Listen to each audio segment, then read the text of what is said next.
बिस्मिल्लाहिर्रहमानिर्रहीम। अस्सलाम वालेकुम नाज़रीन, मैं हूं लियाकत हुसैन और आप देख रहे हैं मेरा यूट्यूब चैनल। सबसे पहले तो चलते हैं हम जो इमरान खान साहब की आज हाज़िरी थी अदालत में, लाहौर हाई कोर्ट में। तो उसके हवाले से जब सुबह निकले तकरीबन दोपहर में 1-2 बजे के करीब वो लोग वो निकले अदालत के लिए, तो तकरीबन उनको रास्ते में ही 3 घंटे लग गए। और वो मनाजिर आज मैंने तारीख़ में नहीं देखे ऐसे मनाजिर कि पूरा लाहौर ही उमड़ के बाहर आ गया। ये तो हमें खदशा था पहले ही कि वो जो ज़मान टाउन के बाहर उनके कारकुन बैठे हुए हैं, तकरीबन वो भी 1 लाख के करीब तादाद में थे, वो भी उनके साथ हो लिए। और उसके बाद जो लाहौर की सड़कों पे आज जो मनाजिर नज़र आए, जिस तरह से आवाम जोक दरजोक उनके लिए उमड़ आई, वो एक तारीख़ी मनाजिर थे। उसके बाद जब इमरान खान तकरीबन 5:48 पे पहुँचे वहाँ पे, और गेट पे वो मनाजिर थे कि गेट के अंदर जो हाई कोर्ट है, हाई कोर्ट के अंदर तक जो वकला थे वो और बड़ी तादाद में वो थे मौजूद थे। इवन ये कि इमरान खान साहब को गाड़ी में से निकलना मुश्किल हो गया, तो उनके वकीलों ने जाके अंदर जज साहब से रिक्वेस्ट की कि जज साहब अगर आप पॉसिबल हो तो आप यहीं पे हाज़िरी लगवा लें, लेकिन उन्होंने कहा नहीं, इमरान खान साहब अब आते तक पहुंच ही गए हैं तो उनको अंदर आ जाएं, उनको अंदर आने के लिए कहा। अच्छा, मामला कुछ यूँ था कि सुबह जब सिक्योरिटी लगी वहाँ पे हाई कोर्ट के बाहर, हाई कोर्ट के अंदर, तो वो इस तरह से टीवी चैनल्स पे दिखाया गया जिस तरह बहुत ही वो एक अपने जो होता है लाठी चार्ज और इस तरह का सारा वो लेके। लेकिन उसके बाद जब आवाम की इतनी बड़ी तादाद, तो पुलिस तो वहाँ से गायब ही हो गई, और वो सब जो काम था वो पाकिस्तान तहरीक इंसाफ के लोगों को या उनके कारकुनों को करना पड़ा। इवन ये कि उस जो झमघटा था उसको कवर ही नहीं कर पाए। तो अंदर जाके जब वकीलों ने बताया कि इमरान खान साहब गाड़ी से निकल कर यहाँ तक पहुँचने की पोजीशन, मतलब वो खुद तो नहीं आ सकते, इतना लोड है। तो और आईजी साहब ने तो जो यहाँ पे यकीन दहानी करा रहे थे हर किस्म की, तो वो उन्होंने तो कुछ भी नहीं किया ऐसा। तो उसके ऊपर जज साहब ने हुक्म दिया वहाँ पे एसएसपी को, और उन्होंने कहा कि मैं कोशिश करता हूँ 5 से 10 मिनट में मैं लेके हाजिर होता हूँ। तो उसके बाद इमरान खान साहब उतरे और बड़ी मुश्किल से जो है वो कमरा अदालत तक पहुँचे। तो उनकी जो हाज़िरी थी उनको जस्टिस नजफी बाकर ने जो है वो सराहा उसको, और उन्होंने वहाँ से जो है वो उनको एक बेल भी मिल गई। और दूसरी फिर जस्टिस सलीम शेख की अदालत में पहुँचे, वहाँ पे भी उन्होंने अपनी हाज़िरी जो है वो एक दरख्वास्त थी जिसको उन्होंने यानी कि उनके साइन डेफर हो गए थे उसमें, तो वो भी वहाँ पे निपटा दिया इसके साथ ही।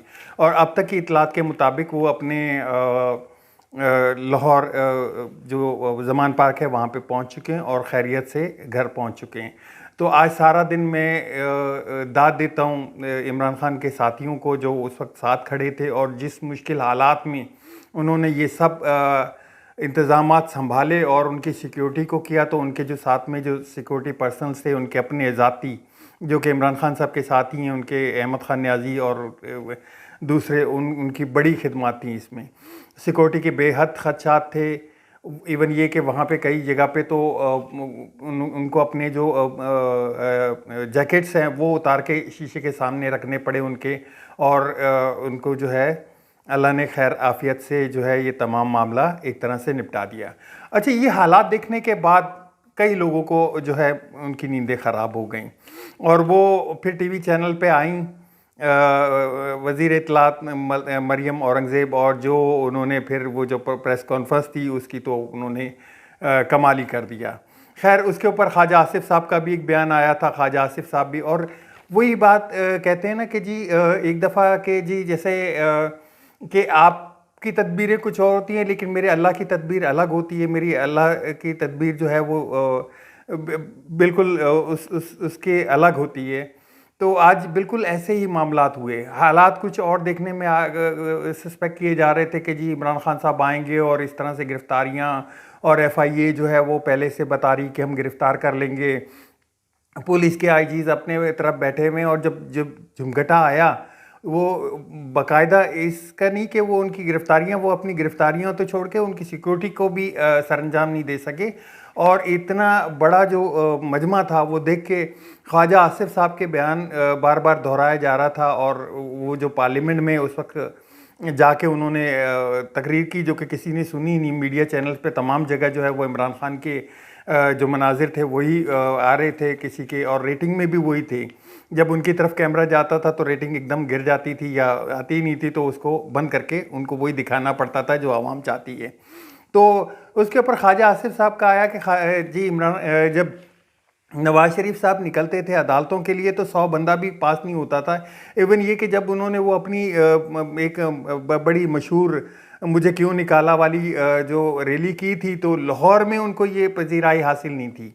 आज वाकई लाहौर ने दिल खुश कर दिया और लाहौर ने एक तरह से सारे रिकॉर्ड तोड़ दिए और शाबाशी के मुस्तहक करार पाए। आज वाकई आज लाहौरियों ने तो बिल्कुल ही मजमा लूट लिया, एक तरह से कह लें।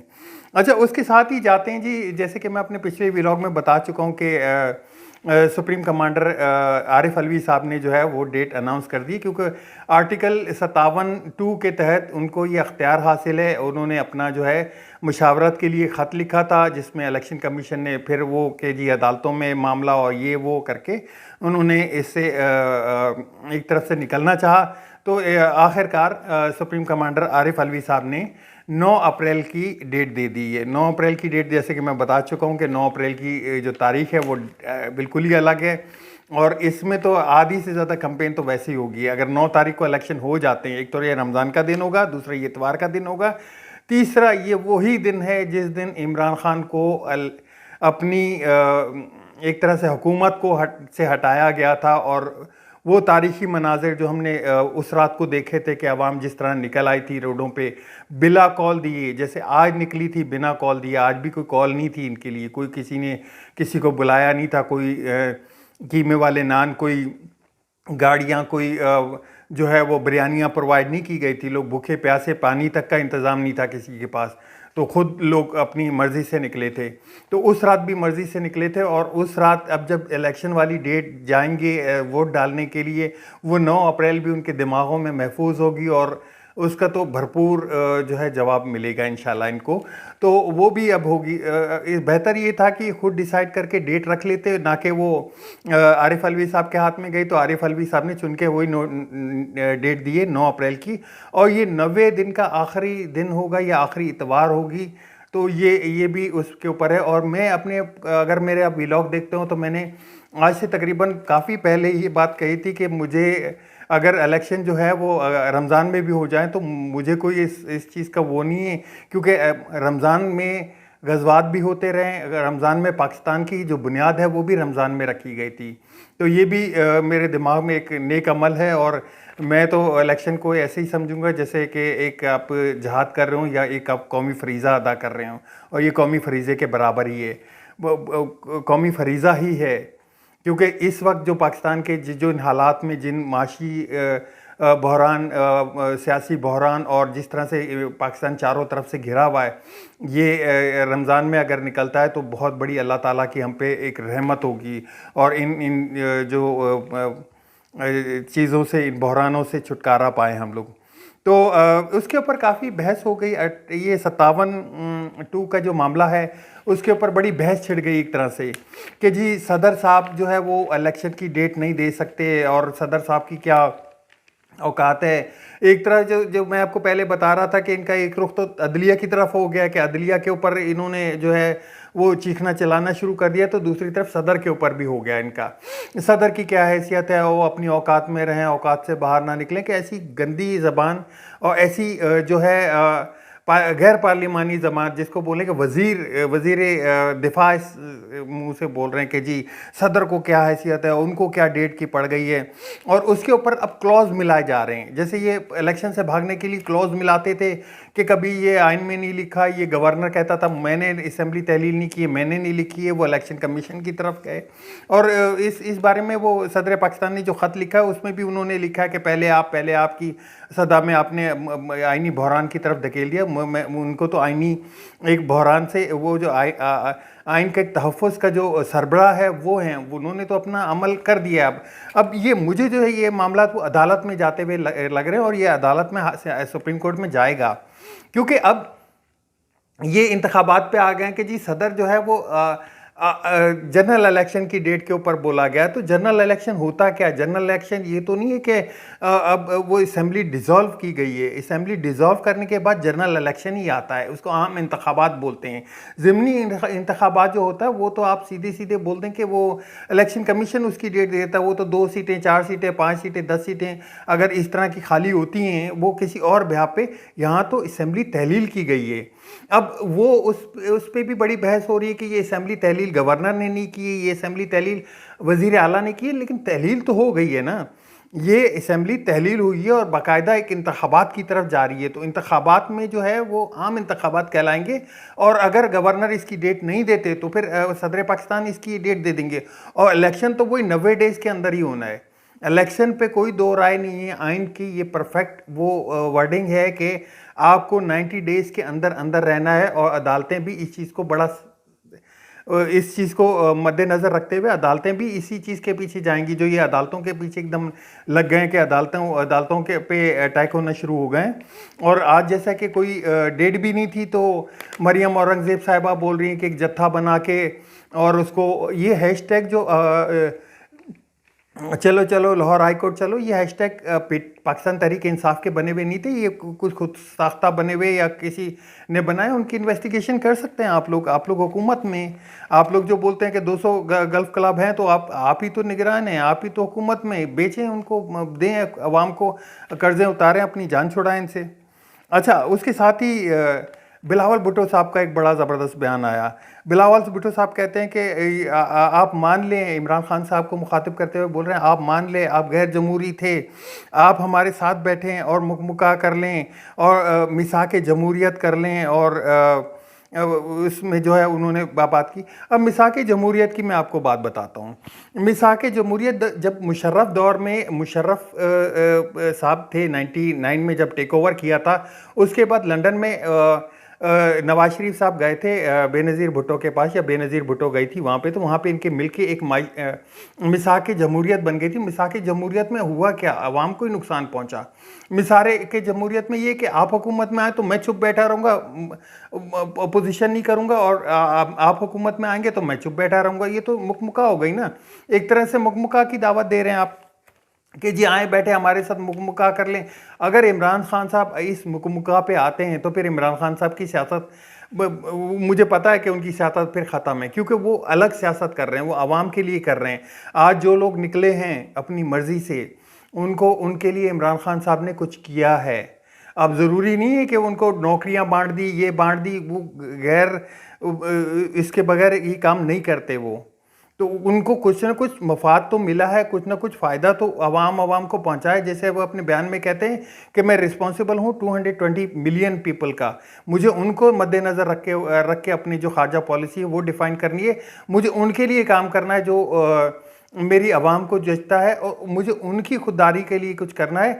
उनके लिए जो कुछ होगा वो मैं करूँगा। मुझे बाकी किसी को नहीं देखना कि कोई मुझसे नाराज़ हो रहा है या कोई मेरी वजह से खड़ा हुआ है। इसी उसकी चक्कर में 220 मिलियन के ज़ाती या उनके मफादात की खातिर वो रशिया गए थे सस्ता पेट्रोल लेने, क्योंकि उनको पता था कि ये पेट्रोल बहुत महंगा चल रहा है इस वक्त। उसको नीचे करने के लिए गए थे। उस वक्त भी 150 पे चल रहा था, वो तो उससे नीचे करने गए थे।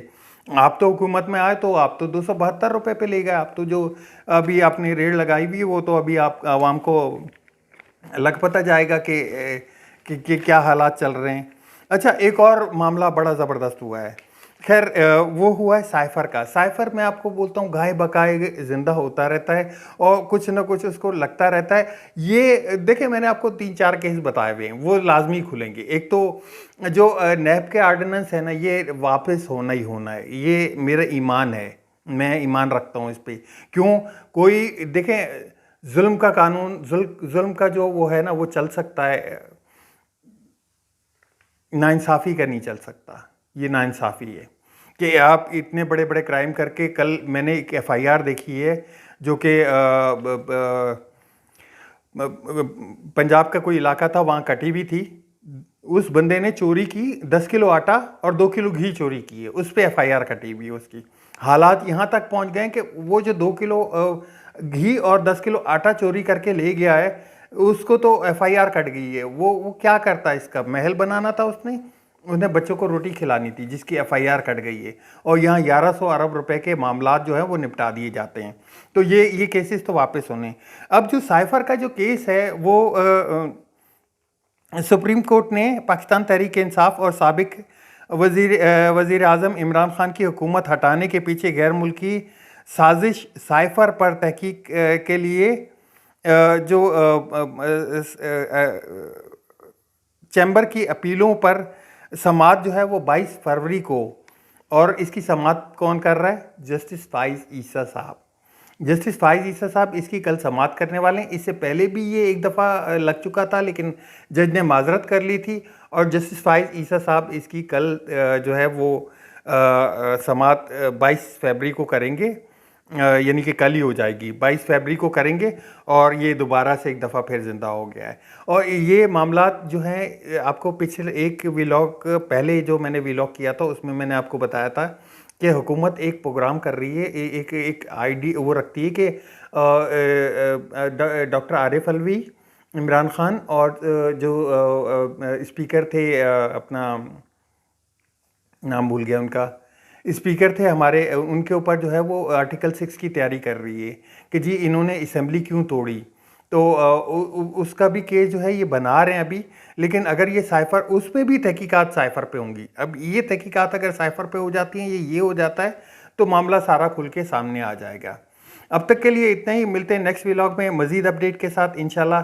मेरे चैनल को सब्सक्राइब ज़रूर कीजिएगा, चैनल को शेयर ज़रूर कीजिएगा, और आपके कमेंट्स का इंतज़ार रहेगा। अल्लाह हाफ़िज़। पाकिस्तान जिंदाबाद।